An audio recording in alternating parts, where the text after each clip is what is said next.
Halo sahabat NH, dimanapun Anda berada, semoga sehat selalu. Jumpa lagi bersama saya Dr. Karina Wirajaya dalam episode edisi Ngopi Sore bareng Dokter. Hari ini saya ditemani oleh narasumber kita yang sangat spesial. Mari kita sapa saja langsung Dr. Nur Setiawan Suroto, spesialis bedah saraf konsulan vaskular atau kelainan pembuluh darah otak. Halo dokter, apa kabar dok? Halo, sore. Baik, alhamdulillah. Ya, jadi sahabat NH, di episode kali ini kita akan membahas tentang stroke, khusus dalam rangka memperingati World Stroke Day atau Hari Stroke Sedunia yang diperingati setiap tanggal 29 Oktober, di mana tema tahun ini adalah meningkatkan kesadaran dari tanda dan gejala stroke dan pentingnya akses yang cepat dan tepat dalam tata laksana stroke. Jadi kita khusus untuk precious time ya dok ya. Oke. Ya, jadi yang kita ketahui stroke ini merupakan salah satu keadaan darurat medis dan merupakan penyebab utama kematian. Ya dokter, mungkin kita nggak berlama-lama, kita langsung tanya pada ahlinya ya. Dokter, jadi sahabat NH mungkin mau tahu dok, kira-kira apa itu stroke, mungkin gejala-gejalanya apa saja ya dok? Silakan dokter. Ya, baik. Terima kasih. Jadi stroke itu tandanya adalah gejalanya itu sifatnya mendadak ya.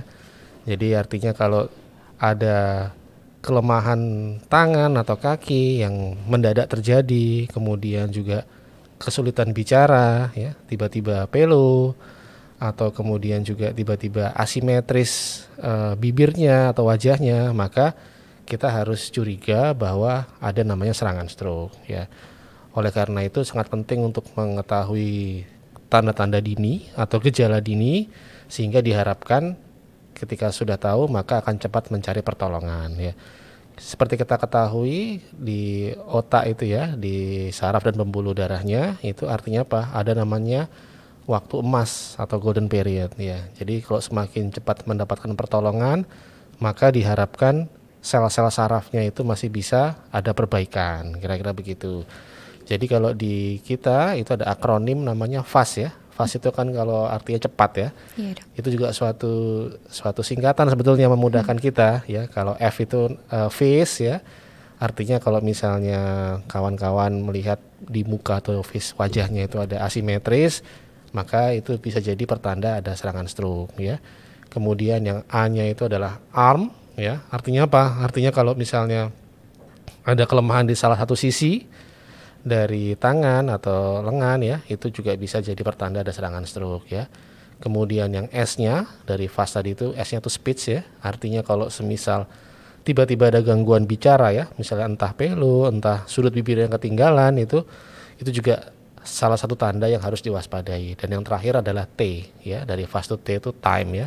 Artinya apa? Artinya kalau segera dapat pertolongan, segera ke rumah sakit, maka diharapkan recovery akan lebih baik ya. Sehingga kalau udah tahu bahwa fast itu artinya cepat ya, fast segera ke rumah sakit ya untuk mendapatkan pertolongan. Kira-kira begitu Dokter Karina. Iya, berarti precious time ini memang penting banget, sangat precious banget ya dok ya. Betul. Iya dok. Selain itu, mungkin faktor risiko penyebab stroke yang sering ditemukan ini kira-kira apa sih dok? Ya, jadi faktor risikonya ya, sebenarnya penyakit stroke itu kan penyakit yang menyerang pembuluh darah di otak ya. Ya, artinya apa? Sama seperti penyakit jantung yang mungkin kawan-kawan sudah lebih kenal ya. Artinya pembuluh darahnya itu ada gangguan ya. Faktor risikonya apa? Faktor risikonya sama sebetulnya. Apa misalnya ada darah tinggi atau hipertensi, ada kencing manis, kemudian ada kolesterol ya. Itu adalah faktor-faktor risiko yang membuat pembuluh darah itu kualitasnya pelan-pelan akan berkurang. Nah, suatu saat akan terjadi yang namanya misalnya ya, terjadi penumpukan kerak di dalam pembuluh darah, maka akan ada stroke penyumbatan. Begitu pula sebaliknya, jika ada hipertensi lama, pembuluh darah dia jadi tipis, tidak bagus kualitasnya, suatu saat bisa pecah jadi stroke perdarahan ya. Jadi artinya memang faktor risikonya sebetulnya sama terkait dengan faktor risiko metabolic syndrome kita bilang ya, karena mungkin pengaruh dari lifestyle, gaya hidup ya. Misalnya sekarang ini kan kalau kita di perkotaan ini kan kita serba instan ya, diburu waktu di mana-mana ya. Artinya kalau misalnya kita tidak sempat olahraga, makan juga yang instan aja, sehingga tuh makin lama juga akan membuat kualitas pembuluh darah kita itu juga tidak baik gitu kira-kira. Berarti dari modifikasi gaya hidup juga ya dok ya, banyak banget karena itu bisa menyebabkan terjadinya stroke ya dok. Betul. Iya. Berarti tadi dokter sebutkan ada stroke yang dari karena penyumbatan dan perdarahan. Nah, tindakan apa saja sih dok yang biasanya seringkali dokter berikan untuk pasien-pasien yang terkena stroke ini dok? Oh iya. Jadi yang pertama kali harus dikenali atau ini adalah kita tuh mengenali kira-kira rumah sakit mana atau tempat fasilitas kesehatan mana yang dia itu supportingnya untuk stroke itu baik ya. Artinya karena stroke itu adalah multidisiplin penanganannya ya, sehingga sejak dari UGD dikenali sampai dengan tindakan selanjutnya itu memang harus komprehensif ya. Ya, artinya apa? Artinya kalau ada pasien stroke datang ke IGD, maka dokter jaga akan segera mengenalinya, kemudian akan dilakukan pemeriksaan lanjutan seperti foto baik dengan CT scan atau MRI misalnya ya, untuk melihat apakah jenisnya itu perdarahan atau penyumbatan ya. Kemudian juga untuk melihat apakah kira-kira sel saraf yang di sekitarnya itu kondisinya bagaimana ya, sehingga nanti akan dilakukan tata laksana berikutnya. Contoh misalnya kalau misalnya stroke penyumbatan ya, di dalam golden hour-nya atau periodnya, maka biasanya di UGD akan diberikan obat pengencer ya, dalam rangka untuk meluruhkan sumbatannya ya. Begitu pula juga kalau ada stroke perdarahan ya, maka akan dilihat faktor risikonya dan kemudian dilakukan tindakan, misalnya apakah itu dengan operasi atau dengan kateterisasi, sehingga diharapkan kalau penanganannya lebih terpadu dan cepat, maka perbaikan kondisi sarafnya akan lebih baik lagi. Iya, dok, ini beberapa waktu sekarang nih ya kita marak dengar tentang brainwash dok. Dalam tata laksana ini. Nah dok, sebenarnya brainwash ini apa sih dok, tindakannya dilakukan juga apa sih yang dilaksanakan dalam brainwash ini? Iya baik, jadi memang sebenarnya brainwash itu adalah istilah untuk yang namanya DSA sebetulnya ya. DSA itu suatu metode pemeriksaan dengan menggunakan kateter ya, sama seperti dokter jantung itu ketika ada penyumbatan di jantung, dokter jantung juga akan melakukan kateterisasi untuk melihat pembuluh darah di jantung. Sama kalau di otak juga begitu, ketika kita melihat ada stroke penyumbatan ya, maka akan dilakukan DSA dalam rangka untuk melihat sumbatannya, dan jika memang sumbatannya itu memungkinkan untuk diambil, maka akan dilakukan tindakan lanjutan yang disebut sebagai trombektomi namanya. Itu dalam rangka untuk membebaskan sumbatannya sehingga aliran darah bisa lebih lancar dan sel sarafnya akan tetap terlindungi, kira-kira begitu. Iya, dok. Selain kita tahu penyebab stroke-nya ada penyumbatan perdarahan dok. Nah, di sini mungkin sahabat-sahabat HNH pernah dengar nih ada salah satu penyebab stroke yang ditakuti, yaitu aneurisma pada pembuluh darah otak dok. Dok, boleh dijelaskan sedikit nggak dok? Aneurisma itu sebenarnya apa sih dok? Sama bahayanya ini apa sebenarnya sampai dia bisa membuat seseorang terkena stroke? Baik ya. Jadi aneurisma itu adalah adalah adanya pembuluh darah yang dia tuh dindingnya tipis ya. Dindingnya tipis sehingga dia seperti muncul benjolan di pembuluh darah. Ibaratnya seperti mata ikan, atau kalau kita pernah tahu misalnya pada saat pada anak-anak itu ya, misalnya kalau main balon itu ada bagian dari balon yang dia tuh tipis ya, melenting itu. Nah, itu kan dia gampang meletus ya. Iya. Sama di pembuluh darah otak juga begitu. Ada satu bagian dari pembuluh darah itu yang dindingnya tipis ya, yang misalnya karena hipertensi lama atau karena diabetes lama. Nah, itu suatu saat dinding yang tipis itu dia bisa memicu munculnya namanya aneurisma. Dan kalau dia aneurismanya itu tambah besar, maka dia akan rawan untuk pecah. Dan ketika pecah dia akan menjadi namanya stroke ya. Oleh karena itu biasanya memang kita menyarankan ya pada kawan-kawan ya ataupun keluarganya misalnya, kalau memang ada faktor risiko seperti darah tinggi atau kencing manis ya, kemudian juga sudah lewat dari usia 40 ke atas, itu maka disarankan untuk melakukan pemeriksaan screening namanya dengan MRI ya. MRI nanti dilihat itu pembuluh darahnya bagaimana ya. Kalau di luar negeri itu sebagian besar aneurisma itu diobati pada fase dini ya.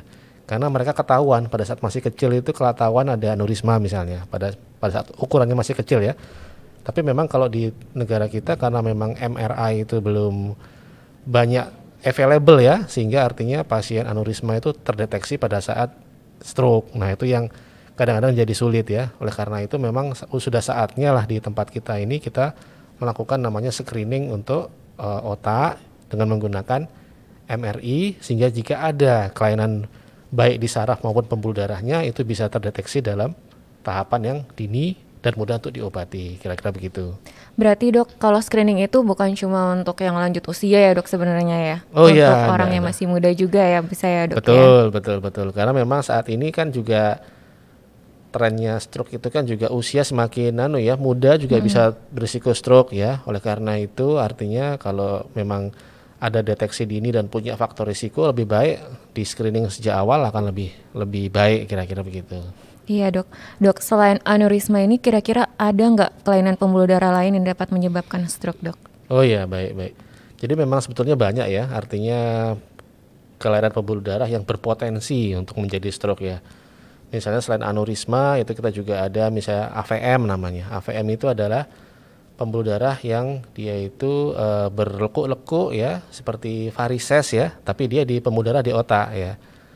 Resikonya kalau semisal tekanannya tinggi, maka dia akan juga bisa memunculkan stroke karena dia bisa pecah. Oleh karena itu, makanya salah satu metode untuk screeningnya dengan MRI ya, artinya apa? Kalau misalnya kawan-kawan dan keluarga ada yang sering nyeri kepala ya, berulang ya, dengan obat sembuh, tapi kemudian muncul lagi ya, tidak ada salahnya, tidak ada ruginya untuk melakukan MRI ya. Kalaupun nanti misalnya hasilnya baik ya syukur ya, berarti kan mungkin hanya karena ini ya, migrain ya. Tapi kalau misalnya ada sesuatu itu at least paling enggak itu sejak awal sudah terdeteksi sehingga akan lebih mudah nanti untuk pengobatan ke depannya, kira-kira begitu. Ya, dok, tadi stroke penyumbatan dan perdarahan. Nah, banyak nggak sih dok kalau pasien-pasien sekarang ini stroke-nya itu kira-kira lebih banyak yang mana dok, penyumbatan atau perdarahan? Ya, stroke itu paling banyak memang saat ini 70%, 80% itu adalah stroke karena iskemik ya, artinya penyumbatan ya. Dan di antara total stroke iskemik itu 30%-nya itu adalah stroke yang dia menyumbat pembuluh darah besar ya. Seperti kita tahu kalau sumbatannya di pembuluh darah kecil dan di pembuluh darah besar itu agak beda ya. Kalau yang di kecil itu mungkin dia gejalanya ringan ya. Kadang-kadang juga muncul yang dinamakan TIA ya. Dia sembuh sendiri misalnya ya. Tapi kalau dia sumbatan di pembuluh darah besar itu yang kadang-kadang mengancam nyawa ya. Artinya apa? Ketika yang tersumbat misalnya pembuluh darah karotis besar di sini ya. Nah, itu dia bisa terjadi kelumpuhan satu sisi, kemudian juga terjadi bengkak di saraf satu sisi. Nah, itu kadang-kadang mengancam nyawa. Nah, kalau seperti itu maka tindakan emergensi harus dilakukan dari mulai DSA, trombektomi, kemudian juga dilakukan kadang-kadang kalau misalnya mengancam nyawa dilakukan operasi. Nah, itu yang harus dikenali. Oleh karena itu untuk membedakannya memang mau tidak mau harus difoto ya, baik dengan CT scan atau MRI untuk membedakan apakah yang pertama dia itu stroke penyumbatan atau perdarahan, yang kedua dia itu kalau dia penyumbatan apakah di pembuluh darah yang kecil ataukah di pembuluh darah yang besar, kira-kira begitu. Iya dok, jadi dok ini mungkin sahabat NH pengen tahu nih dok, kalau misalnya seseorang kena stroke apakah dia bisa sembuh lagi seperti sempurna sebelumnya atau gimana ini dok? Oh ya, baik. Tergantung memang dari waktu yang pertama ya, artinya kalau semakin cepat akan semakin baik ya. Kemudian yang kedua juga tergantung dari lokasi ya. Kadang-kadang lokasi stroke yang di daerah sirkulasi belakang otak ya, itu memang lebih mengancam nyawa karena di situ ada batang otak, ada otak kecil yang strukturnya itu sangat rentan ya, sehingga otomatis kalau dia lokasinya di daerah sirkulasi otak bagian belakang itu akan lebih mengancam nyawa ya. Tapi pada prinsipnya memang pengobatan stroke itu terdiri dari fase akut dan fase lanjutan. Kalaupun misalnya masih ada gejala sisa ya, artinya masih ada kelemahan ringan atau apa ya, itu pasti akan dilanjutkan dengan fisioterapi. Karena pengobatan stroke itu tidak mungkin hanya berhenti di obat aja, harus di fisioterapi dalam rangka apa? Membangunkan sel-sel saraf tadi itu ya. Artinya sel-sel saraf yang masih sehat itu harus diaktifkan kembali supaya kemampuannya itu untuk motoriknya atau sensoriknya akan membaik lagi, kira-kira begitu. Jadi memang harus berkesinambungan pengobatannya. Tidak bisa cuma dikasih obat aja tidak bisa tanpa fisioterapi ya. Dan juga yang paling penting lagi, tidak bisa tanpa support dari keluarga, kira-kira begitu. Berarti harus tetap sabar dan semangat dalam menjalani pengobatan ya dok ya? Iya, karena betul, memang betul. lama ya pengobatannya sebenarnya. Ya. Nah dok, stroke ini berarti kan berkaitan sama pembuluh darah. Ada nggak sih dok tips-tips kita jaga pembuluh darah kita agar tetap sehat untuk terhindar dari stroke ini dok? Ya, baik. Memang mau tidak mau ya, kalau pembuluh darah itu kan juga tergantung dari kualitas apa yang kita kita lakukan sehari-hari misalnya, atau lifestyle ya. Artinya mulai dari konsumsi diet ya, makanan, kemudian mengurangi stres ya, olahraga, itu memang dalam rangka supaya kualitas pembuluh darah tetap baik ya. Kalau kita stres, otomatis oksidasi lebih kencang ya, sehingga otomatis pembuluh darah lebih konstriksi, tensi akan semakin tinggi, kira-kira begitu ya. Jadi yang harus dilakukan untuk mempunyai pembuluh darah yang baik dalam rangka mencegah stroke ataupun mencegah penyakit pembuluh darah di jantung misalnya ya, sama, yaitu jaga pola makan, gaya hidup sehat ya, olahraga, dan juga istirahat yang cukup ya, kira-kira begitu. Berarti itu juga termasuk tips-tips bukan cuma untuk lansia ya dok, untuk anak muda nih dok ya? Oh iya, Oke, betul, dokter. betul. Terima kasih dok. Dok, terakhir dok, apakah ada tips-tips buat kita nih anak muda maupun untuk yang lansia untuk pencegahan stroke sendiri ini dok? Silakan dok. Oke, baik ya. Jadi karena penyakit stroke itu adalah penyakit yang bisa dihindari ya, atau dicegah, maka kita harus melakukan usaha untuk mencegah, yaitu dengan cara bagaimana ya, pola hidup sehat tadi ya. Kemudian kalau kita misalnya sebagai golongan yang masih usia produktif, otomatis mau tidak mau sempatkan juga waktu untuk memiliki hal-hal yang sekiranya mengurangi stresor ya, artinya jalan-jalan gitu, Healing ya dok. healing ya, sosialisasi dengan teman-teman, kawan-kawan ya, jangan hanya sibuk di tempat kerja ya gitu, kira-kira gitu ya. Iya, terima kasih banyak dokter atas waktunya. Dok, mungkin boleh disebutkan dok jadwal prakteknya. Jadi mungkin sahabat NH ada yang mau datang untuk langsung berkonsultasi dengan dokter, bisa langsung mungkin di kapan?